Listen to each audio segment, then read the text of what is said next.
إن الحمد لله نحمده ونستعينه ونستغفره ونعوذ بالله من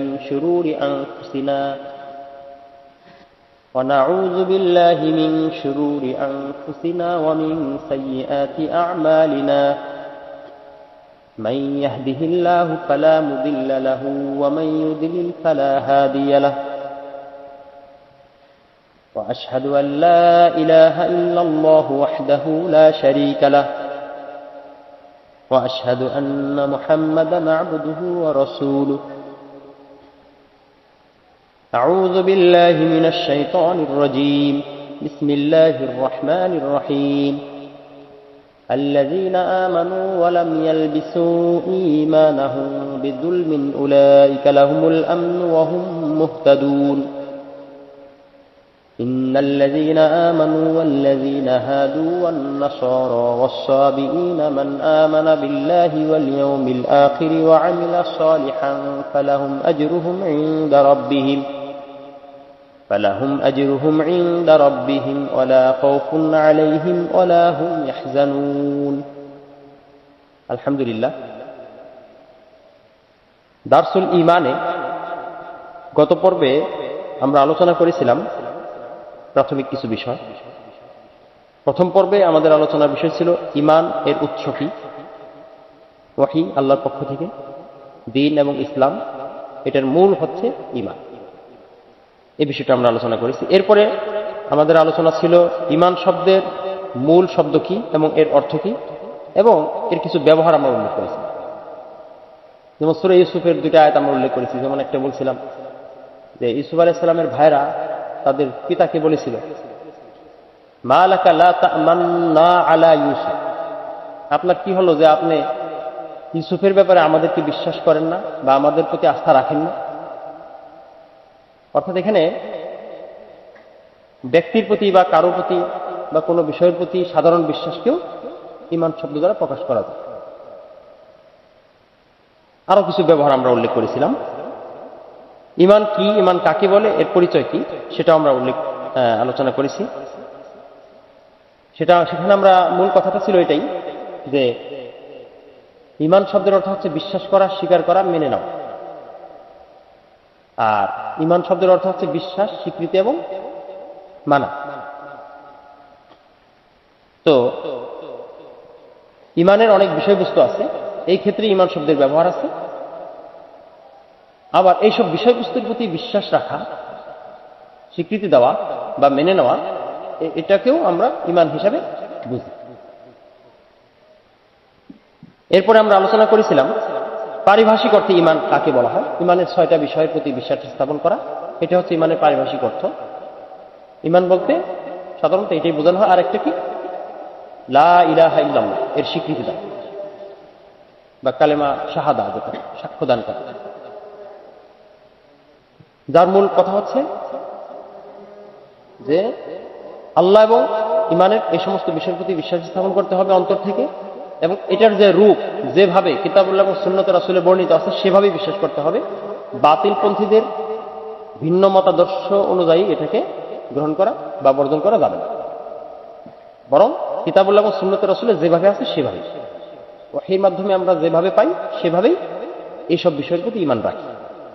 আর আল্লাহ ব্যতীত কোনো ইলাহ নাই, সত্য কোনো প্রকৃত কোনো ইলাহ নাই, এর অর্থ হচ্ছে জীবনের সকল ক্ষেত্রে শুধুমাত্র আল্লাহকেই মানতে হবে, অন্য কাউকে আল্লাহর বিপরীতে মানা যাবে না বা আল্লাহর সাথে কোনো শরীক অংশীদার করা যাবে না। আল্লাহ ছাড়া প্রকৃত কোনো ইলাহ নাই, অর্থাৎ আল্লাহ ছাড়া ইবাদত ও আনুগত্য পাওয়ার যোগ্য কেউ। এই বিষয়টা সংক্ষেপে আমরা উল্লেখ করেছি। এরপরে আমরা ব্যাপক অর্থে ঈমান বলতে কিছু বিষয় আলোচনা করেছি। সেখানে আহলুস সুন্নাহ ওয়াল জামাতের সাথে অন্যান্য বাতিল ফিরকার ঈমান সম্পর্কে চিন্তাগত মত পার্থক্য এবং কোনটা সঠিক সেটা আমরা উল্লেখ করেছি। এরপরে আমাদের আলোচনা ছিল ঈমানের হ্রাস বৃদ্ধি, ঈমান সবল হওয়া বা দুর্বল হওয়া। ঈমানের বিষয়বস্তু ঠিকই থাকে, কমে না বাড়ে না, কিন্তু কোনো ব্যক্তির ঈমান বাড়ে এবং কমে, শক্তিশালী হয় কিংবা দুর্বল, এটার অসংখ্য দলিল কোরআন এবং সুন্নাতে আছে। এরপর আমরা যে বিষয়টা আলোচনা করব সেটা হচ্ছে ইমানের হ্রাস বৃদ্ধির পরে যে ইমান, ইসলাম, দ্বীন, ইবাদত, তাকওয়া, হুদা, হিদায়া, সিরাতুল মুস্তাকিম ইত্যাদি শব্দ, অর্থ এবং এর তাৎপর্যের মধ্যে কি কি মিল আছে বা কি কি সম্পর্ক। যদি আমরা এইভাবে বলি যে ইমান শব্দের মূল শব্দ হচ্ছে আমনুন, এর অর্থ হচ্ছে নিরাপত্তা, আর ইসলাম শব্দের মূল শব্দ হচ্ছে সিলমু, এর অর্থ হচ্ছে নিরাপত্তা, শান্তি, নিরাপত্তা। আর ইমান শব্দের অর্থ বিশ্বাস করা, স্বীকার করা, মেনে নেওয়া। ইসলাম শব্দের অর্থ আত্মসমর্পণ। ইসলাম আল্লাহর দ্বীন, এটাও দুইভাবে অর্থ করা যেতে পারে। একটা হচ্ছে দ্বীন, দ্বীনের বিষয়বস্তু, যেমন রাসূল সাল্লাল্লাহু আলাইহি ওয়াসাল্লামকে যখন জিজ্ঞেস করা হয়েছে ইসলাম কি, তখন তিনি সেখানে বলছেন যে আন তাশহাদা আল্লা ইলাহা ইল্লাল্লাহ ওয়া আন্না মুহাম্মাদার রাসূলুল্লাহ। এইভাবে তিনি উল্লেখ করছেন যে আল্লাহ ব্যতীত কোনো ইলাহ নেই এবং মুহাম্মদ সাল্লাল্লাহু আলাইহি ওয়াসাল্লাম আল্লাহর রাসূল, এই বিষয়ে সাক্ষ্য দেওয়া, সালাত কায়েম করা, যাকাত আদায় করা, রমজানের সওম পালন করা এবং হজ পালন করা। এখানে ইসলামের ভিত্তির কথা উল্লেখ করা। তো এটা হচ্ছে ইসলাম। আবার ইসলামটাকে এইভাবে প্রকাশ করা হয় যে ইসলাম এটা এবং পরিপূর্ণ জীবন ব্যবস্থা আল্লাহর পক্ষ থেকে, এটা ইসলাম। এটাকেও ইসলাম, মানে ইসলাম শব্দের এইভাবে অর্থ করা হয় যে ইসলাম হচ্ছে আত্মসমর্পণ, আল্লাহর কাছে, আল্লাহর বিধানের কাছে, আল্লাহর দ্বীনের কাছে আত্মসমর্পণ, নিজেকে সমর্পণ করে নাও, অর্থাৎ সবকিছু মেনে নাও। তাহলে ইমানের একটা অর্থ মেনে নাও, আর ইসলামের একটা অর্থ কি? আত্মসমর্পণ। ঠিক একইভাবে দ্বীন শব্দের অর্থ হচ্ছে অনেক অর্থ। তার মধ্যে একটা অর্থ হলো ধর্ম, এরপরে জীবন ব্যবস্থা, আইন কানুন পদ্ধতি, সংবিধান, এগুলো দ্বীনের অর্থ।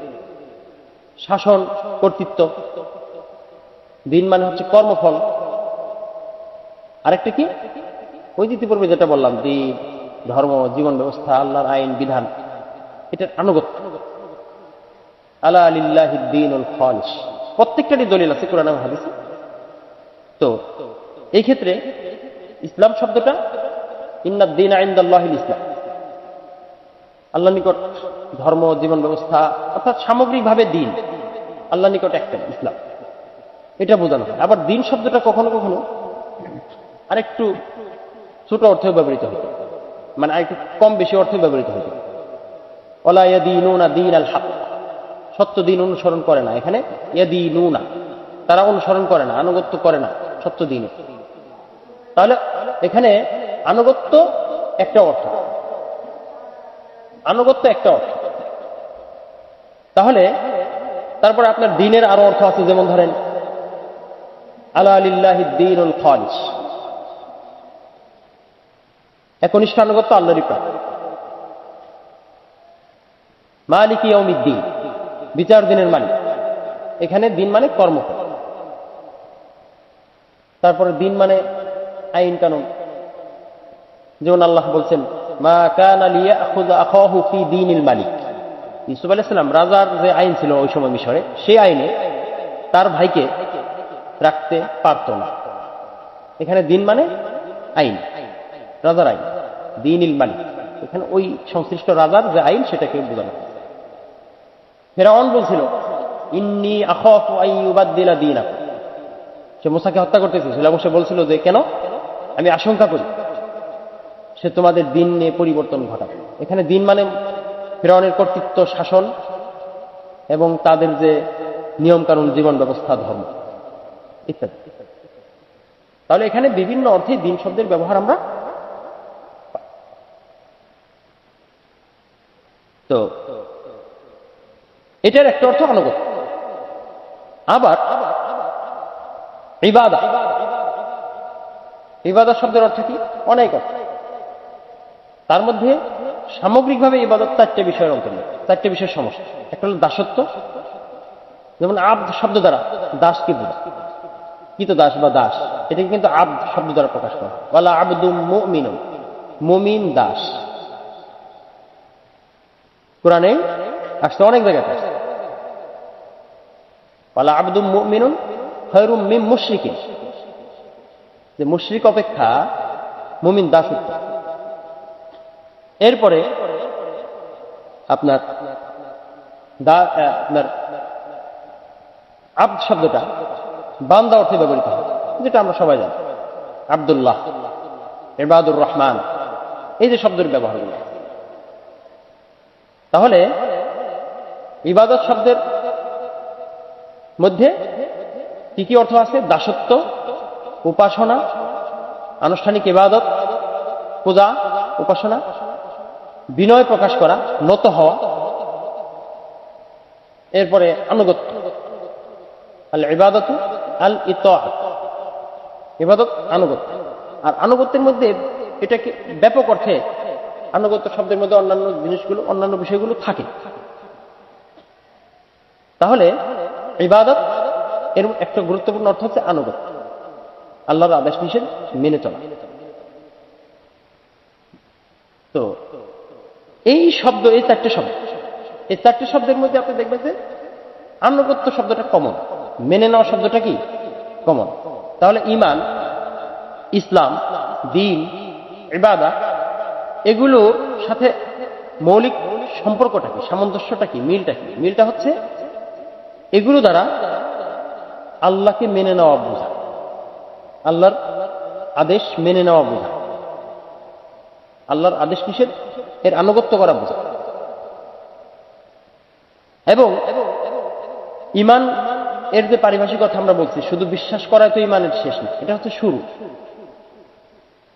কিন্তু প্রত্যেকটা জিনিসের শুরু যা দিয়েই হোক না কেন, আনুগত্য, ধারাবাহিক আনুগত্যটা সবটার মধ্যে। এরপরে তাকওয়া, তাকওয়া একটা শব্দ, যে ভীতিপদ বস্তু থেকে আত্মরক্ষা করে, অন্যায়, সমস্যা, ফিতনা থেকে আত্মরক্ষা করে, নিজেকে বাঁচানো। সেটা কি, কিভাবে? আল্লাহর ভয়ে, আল্লাহর ভয় এবং আল্লাহর ভয়ে তার নিষেধকৃত সকল বিষয় থেকে বেঁচে থাকে। কুফর, শিরক, বিদআত, নিফাক, হারাম, এই সমস্ত কাজ থেকে বেঁচে থাকে। এবং আল্লাহর ভালোবাসায়, তার পুরস্কারের আশায় আল্লাহর সকল আদেশ মেনে চলে, ফরজ ইবাদত এবং অন্যান্য ইবাদত সম্পাদন করে। এটা তাকওয়া। এটাও কিন্তু ওই আনুগত্য। ঠিক একইভাবে হুদা, এটা দ্বারাও ঈমান বোঝানো হয়। এবং এটা দ্বারা ঈমানের পথে চলার জন্য আল্লাহর পক্ষ থেকে যে গাইড বুক, হুদা, পথ নির্দেশ, পথ নির্দেশনা, এটা বোঝানো। এটাও কিন্তু বিশ্বাস এবং কর্মের সাথে, আনুগত্যের সাথে সংশ্লিষ্ট। হুদা এবং হিদায়াত প্রায় কাছাকাছি। আর সিরাতুল মুস্তাকিম বলতে স্পষ্টভাবে দ্বীনই বোঝানো, ইসলামই বোঝানো, আল কোরআনই বোঝানো। তাহলে এই সমস্ত শব্দ বিভিন্নভাবে আমরা ব্যবহার করি, কোরআন এবং সুন্নাতে বিভিন্নভাবে ব্যবহার আছে, কিন্তু এটার মূল একটা জায়গাতে, সেটা হচ্ছে আল্লাহর আনুগত্য, আল্লাহকে মেনে নেওয়া, আল্লাহর কাছে আত্মসমর্পণ করা ইত্যাদি। তাহলে ব্যাপক অর্থে ঈমান বলতে অনেক বিষয় বোঝানো, এটা আসবে ইনশাআল্লাহ। তো এরপরে আমাদের আলোচনার বিষয় হলো ঈমান এবং ইলম। ঈমান এবং ইলম, ঈমানের সাথে ইলম খুবই জড়িত, মানে পুরোপুরি এটা সম্পৃক্ত। কারণ প্রাথমিকভাবে যদি কোনো ব্যক্তি ঈমান আনতে চায়, তবে তাকে জানতে হয় কিসের উপর সে ঈমান আনে। আবার ঈমানকে কেউ যদি পর্যায়ক্রমে উন্নতি করতে চায়, শক্তিশালী করতে চায়, তবুও তাকে জানতে হবে কিভাবে এটা করতে। তাহলে ইলমটা হচ্ছে খুবই জরুরি। ঈমানের অনেক শর্ত। প্রথম একটা শর্ত কি? ইলম অর্জন করা। আরেকটা অন্যতম শর্ত কি? তাগুতকে বর্জন করা। তাহলে ইলম অর্জন, তাগুত বর্জন, এইভাবেই এর মাধ্যমেই মূলত আমরা কি করি? আল্লাহ রাব্বুল আলামিনের প্রতি বিশ্বাস স্থাপন করি। একজন ব্যক্তি যদি না জানে যে লা ইলাহা ইল্লাল্লাহ এই শব্দটা যদি না জানে, তাহলে সে ঈমান আনতে পারবে না। এটার অর্থ যদি সে না বুঝে, তাহলেও হবে না, কারণ অর্থ বোঝাও জরুরি। রাসূলুল্লাহ সাল্লাল্লাহু আলাইহি ওয়াসাল্লাম বলছেন, মান মাতা ওয়া হুয়া ইয়ালামু আন্নাহু লা ইলাহা ইল্লাল্লাহ দাখালাল জান্নাহ। যে ব্যক্তি এটা নিশ্চিতভাবে জেনে বুঝে মৃত্যুবরণ করলো যে আল্লাহ ব্যতীত কোনো ইলাহ নাই, সে জান্নাতে, নিশ্চিতভাবে জেনে বুঝে। কিন্তু আমাদের খেয়াল রাখতে হবে যে জানা বা একজন মানুষ শুধু জানলেই সে মুমিন হতে পারে। ইলম আছে, প্রকৃত এলেম সেটাই যেটা অবশ্যই ইমান, তাকে ইমান আনাটাকে অনিবার্য করে, এটাই প্রকৃত এলেম। আর সে অবশ্যই আনবে। কিন্তু স্বাভাবিকভাবে জ্ঞান যদি কারো থাকে, যে আল্লাহর সাধারণ পরিচয় সম্পর্কে কেউ যদি জানে, কিন্তু সে যদি এটাকে অন্তরে লালন না করে, অন্তর দ্বারা এটাকে ভালো না বাসে, অন্তরে এটা যদি গ্রহণ না করে, সে আন্তরিকতার সাথে যদি এটাকে গ্রহণ না করে, তবে কিন্তু সেটা ঈমান হবে না, এটা ঈমান হবে না। সুতরাং ঈমান হওয়ার জন্য মানে এলেম এর সাথে সম্পর্কটা হচ্ছে যে এটা জানতে হবে এবং জেনে আন্তরিকভাবে এটাকে মেনে নিতে হবে, বিশ্বাস স্থাপন করতে হবে। তো কোরআনে আল্লাহ রাব্বুল আলামিন তার রাসূলকে বলছেন, ফাআলাম আন্নাহু লা ইলাহা ইল্লাল্লাহ, জেনে রাখো যে আল্লাহ ব্যতীত কোনো ইলাহ নেই। এরপরে আরেকটা আয়াতের মধ্যে আসছে যে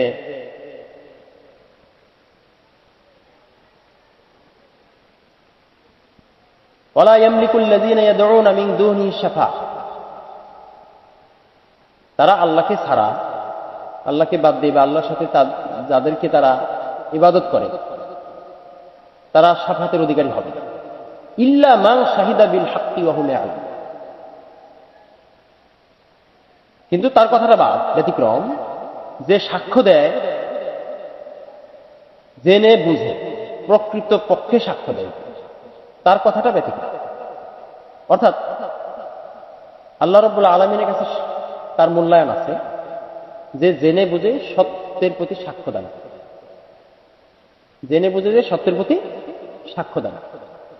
তাহলে এখানে জানা এবং বোঝাটা খুবই গুরুত্বপূর্ণ। শুরুতেও যেমন জানতে হবে, বুঝতে হবে, সারা জীবন ইমানের সাথে এলেম থাকতে হবে। ইমানকে যদি আমরা অক্সিজেন মনে করি, তাহলে এলেমকে আমরা পানি মনে করি, আর আমলকে আমরা খাদ্য মনে করতে হবে। সুস্থ জীবনের জন্য তিনটারই দরকার, যথাযথ তিনটারই দরকার। অক্সিজেন যেমন সবসময় দরকার, আমি খাই ঘুমাই সর্বাবস্থায় অক্সিজেন আমার চলমান থাকে, বিশুদ্ধ অক্সিজেন। আমার ভুল অক্সিজেন মানে এই যেটাকে বলে মিশ্র কিংবা দূষিত অক্সিজেন হলে হবে, দূষিত বায়ু হলে হবে, বিশুদ্ধ অক্সিজেন। ঠিক একইভাবে বিশুদ্ধ পানি এবং পানির যে লাইন, সাপ্লাই লাইন, এটা চালু থাকা দরকার। নাহলে আপনি যত ভালো খাবারই খান, আপনি কিন্তু হজম করতে পারবেন না, খেতেও পারবেন, শুকিয়ে যাবে শেষ পর্যন্ত। শেষ পর্যন্ত আপনি কি করবেন, যে শুধু পানি খেয়ে জীবন ধারণ করতে চাইলেও পারবেন না, শেষে অক্সিজেন নেওয়ার রাস্তা বন্ধ হয়ে যাবে। এজন্য খাদ্যেরও দরকার। সুষম খাদ্যটা হচ্ছে আল্লাহর জন্য ইখলাসের সাথে ইবাদত, এটা হচ্ছে সুষম খাদ্য। এই সুষম খাদ্যের মাধ্যমে মানুষ, আপনার সুষম খাদ্য, বিশুদ্ধ পানি, এর মাধ্যমে মানুষ স্বাভাবিকভাবে মানে তার শারীরিক শক্তি অক্ষুণ্ণ রাখতে পারে এবং তার অক্সিজেন নেওয়ার যে শ্বাস প্রশ্বাস নেওয়ার যে শক্তি ক্ষমতা, এটা টিকে থাকে। যদি সে বিশুদ্ধ পানি এবং সুষম খাবার গ্রহণ না করে, তবে সে টিকে থাকতে পারে না, বেঁচে থাকতে পারে না। এজন্য তিনটেরই দরকার। তবে একটা অনুপাত, আপনি যদি বেশি বেশি খাবার খান তাহলে কাজ হবে না, পরিমিত খাবার খেতে হবে। সুতরাং আল্লাহর পক্ষ থেকে আমল করা, ইবাদত করার জন্য যে যে যতটুকু যেভাবে করতে বলা হয়েছে সেইভাবেই করতে হবে। সারাদিন সালাত পড়লেও হবে, আবার সারাদিন যদি কেউ সালাত বাদ দেয় বা ফরজ সালাত বাদ দিয়ে শুধু কোরআন তেলাওয়াত করে, তাও হবে। আবার সারাদিন যদি কেউ শুধু বই পড়ে, মানে জ্ঞান অর্জন করতে চায় শুধু আল্লাহর ইবাদত বাদ দিয়ে, সালাত বাদ দিয়ে, তাহলেও কোনো লাভ, তাই কিনা? তার মানে এগুলো হচ্ছে সমন্বিতভাবে প্রয়োজন, অক্সিজেন, খাদ্য এবং পানি সমন্বিতভাবে প্রয়োজন। সুতরাং আমরা এখানে সংক্ষেপে উল্লেখ করলাম যে ঈমান এবং ইলমের সম্পর্ক কি এবং দুইটার প্রয়োজনীয়তা। ঈমান, ইলম এবং আমলের একটা সমন্বিত প্রয়োজন আছে। এরপরে আমাদের আলোচনার বিষয় হবে ঈমান ও সবর, ঈমান এবং সবর। সংক্ষেপে আমরা যদি বলি যে সবরের আলোচনা যেহেতু আমরা আলাদা করেছি, আলাদা আছে, ঈমান এর সাথে সবরের একটা গুরুত্বপূর্ণ সম্পর্ক। আল্লাহর প্রতি ঈমান, তাকদীরের প্রতি ঈমান, এগুলোর সাথে সবরের একটা গভীর সম্পর্ক। তো ঈমানের ধারাবাহিকতার জন্য সবর দরকার, ইলমের ধারাবাহিকতার এবং ইলমের উন্নতির জন্য সবর দরকার, ইবাদত এবং আমলের ধারাবাহিক এবং উন্নতির জন্য সবর দরকার। আল্লাহ তাআলার পক্ষ থেকে যদি কোনো বিপদ আসে, যে বিপদে আমার কোনো হাত নাই, সেটাতে সন্তুষ্ট থাকা, এবং এটাকে সওয়াবের বিষয় মনে করা, ধৈর্য ধারণ করা, এটার জন্য ধৈর্যের দরকার। এরপরে মানুষের পক্ষ থেকে কোনো কষ্ট দেওয়া হইলে সেক্ষেত্রে ধৈর্য ধারণ করাটাও অত্যন্ত গুরুত্বপূর্ণ একটা আমল। দুনিয়া বিভিন্ন ভোগ বিলাস থেকে নিজেকে, দুনিয়ার আকর্ষণ থেকে নিজেকে নিয়ন্ত্রণ করা, এটাও সবর। দুনিয়ার আকর্ষণ থেকে আমরা যখন নিজেকে নিয়ন্ত্রণ করতে পারবো, তখনই আমরা কি করতে পারবো? কেবল আল্লাহর দ্বীনের প্রকৃত লক্ষ্যে পৌঁছার জন্য যথেষ্ট কাজ করতে পারবো। এসব বিষয়ে সবর দরকার। দাওয়াতি কাজ এবং জিহাদি কাজের ক্ষেত্রে যত ধরনের কষ্ট বিপদ আছে, সেক্ষেত্রেও সবরের খুবই দরকার। এগুলো প্রত্যেকটারই পৃথক আলোচনা আছে ইনশাআল্লাহ, কিতাবুল্লাহ এবং সুন্নতে রাসূলের দলিল আছে, যেগুলো ইনশাআল্লাহ আমরা সবাই হয়তো জানি। আল্লাহ রাব্বুল আলামিন আমাদেরকে ঈমান, ইলম এবং সবরের সাথে আল্লাহর ইবাদত করার তৌফিক দান করুন, আমিন। এরপরে আমাদের আলোচনার বিষয় হবে ঈমান এবং আমল। ঈমানের সাথে আমলের কি সম্পর্ক?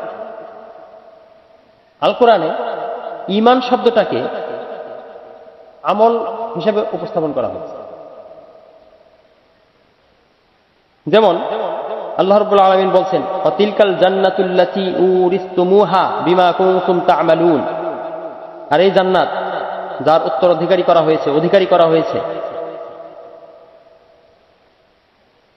তাদের জন্য, যাদেরকে এটা উত্তরাধিকারী করা হয়েছে। কেন বলেছে? বিমা কুনতুম তা'মালুন, তোমরা যে আমল করেছো তার পুরস্কার হিসেবে।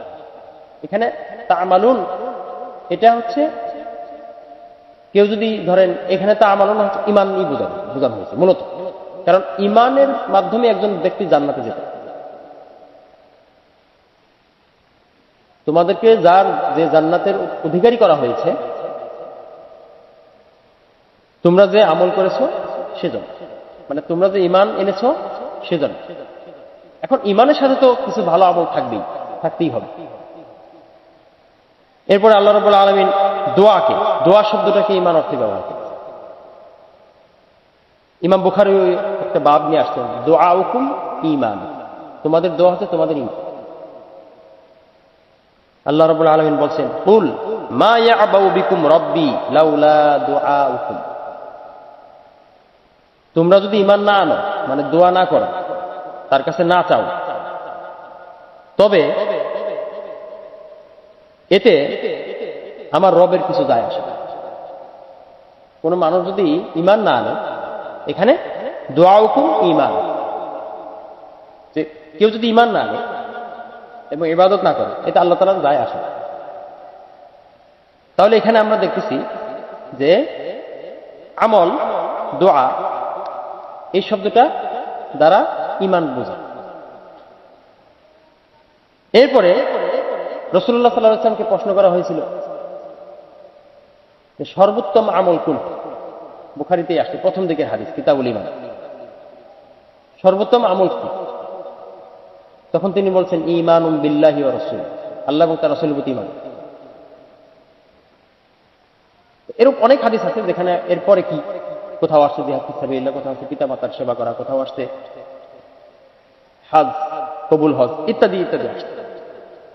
তাহলে এখানে আমল, ঈমানকে আমল হিসেবে উপস্থাপন করা হয়েছে। আসলে ঈমান একটা, আহলে সুন্নাহ ওয়াল জামাতের লোকেরা, আহলে সুন্নাহ ওয়াল জামাত ইমামগণ যখন বলেন ঈমান হচ্ছে আমল, তখন এর অর্থ অন্তরের আমল, মৌখিক আমল এবং বাস্তব আমল, এই তিনটে সমস্যা। আর আমরা ইতিপূর্বে আগেই বলেছিলাম যে অন্তরের আমল অর্থাৎ আন্তরিক বিশ্বাস আর মৌখিক স্বীকৃতি, এই দুইটার মাধ্যমে ঈমানের শুরু, ঈমান আনা হয় এবং ঈমানের স্বীকৃতি পাওয়া যায়। আর ধারাবাহিক আমলের মাধ্যমে, ইবাদত এবং আমলের মাধ্যমে ঈমান পূর্ণ হতে থাকে মৃত্যু পর্যন্ত। আর মন্দ কাজের মাধ্যমে ঈমান দুর্বল হতে থাকে, যেটা আমরা ইতিপূর্বে বলেছি। তাহলে ঈমান এবং আমলের সাথে একটা গভীর সম্পর্ক আছে। তারপরে আল্লাহ রাব্বুল আলামিন আরেকভাবে বলছেন যে ওমা কানা আল্লাহু লিইউদিআ ঈমান। এখানে আবার ঈমান শব্দের অর্থ কিন্তু সালাত, আমল। আল্লাহ এরূপ নন যে তোমাদের ঈমানকে বিনষ্ট করবে। এই কথাটা কখন আসছে? যে যারা বাইতুল মুকাদ্দাসের দিকে মুখ করে সালাত আদায় করছে, যখন কিবলাকে পরিবর্তন করা হলো তখন তাদের সালাতের কি হবে? আল্লাহ রাব্বুল আলামিন এটাই বলছেন যে আল্লাহ এরূপ নন যে তিনি তোমাদের ঈমানকে বিনষ্ট করবেন, অর্থাৎ তোমাদের আমলকে বিনষ্ট করবেন, মানে তোমাদের সালাতকে বিনষ্ট করবেন, এটা না, এরূপ না, আল্লাহ এরূপ না। তাহলে দেখা যাচ্ছে যে ঈমান শব্দ দ্বারা আমলও বোঝায়, আবার আমল শব্দ দ্বারা ঈমানও বোঝায়, কারণ একটা আর একটার অর্থে ব্যবহৃত হতেই পারে, যেহেতু বিষয়গুলোর সাথে গভীর সম্পর্ক আছে, সামঞ্জস্য আছে, সুতরাং এটা খুব স্বাভাবিক একটা বিষয়। তো ইনশাআল্লাহ এরপরে আমরা আলোচনা করব ঈমান এবং ইসলাম, এই দুইটা শব্দ কখন ঈমান বোঝায়, ইসলাম শব্দ দ্বারা কখন ঈমান বোঝায়, কখন ইসলাম বোঝায়, আবার ঈমান শব্দ দ্বারা কখন ঈমান বোঝায়, কখন ইসলাম বোঝায়। আল কোরআনে যেহেতু আমরা বিভিন্নভাবে এই জিনিসগুলো পাই, যে কোথাও দেখা যায় যে মুমিনদেরকে আল্লাহ তাআলা বলতেছেন ইয়া আইয়ুহাল্লাযীনা আমানু আমিনু বিল্লাহি ওয়া রাসূলিহি, হে মুমিনগণ তোমরা ঈমান আনো আল্লাহর প্রতি। এরূপ অনেক আয়াত, বিভিন্ন আয়াতের আল্লাহ তাআলা মুমিনদেরকে ডাক দিয়ে বলেছেন, পরে আবার ঈমানের কথা বলেছেন। তো এরূপ অনেক আয়াত আছে। তো ইনশাআল্লাহ আমরা এগুলো পরে আলোচনা করব। আল্লাহ রাব্বুল আলামিন আমাদের সবাইকে পরবর্তী ঈমানের দার্সে অংশগ্রহণ করা এবং যথাযথ আমল করার তৌফিক দান করুন, আমিন। সুবহানাকাল্লাহুম্মা ওয়া বিহামদিকা আশহাদু আল্লা ইলাহা ইল্লা আনতা আস্তাগফিরুকা ওয়া আতুবু ইলাইক।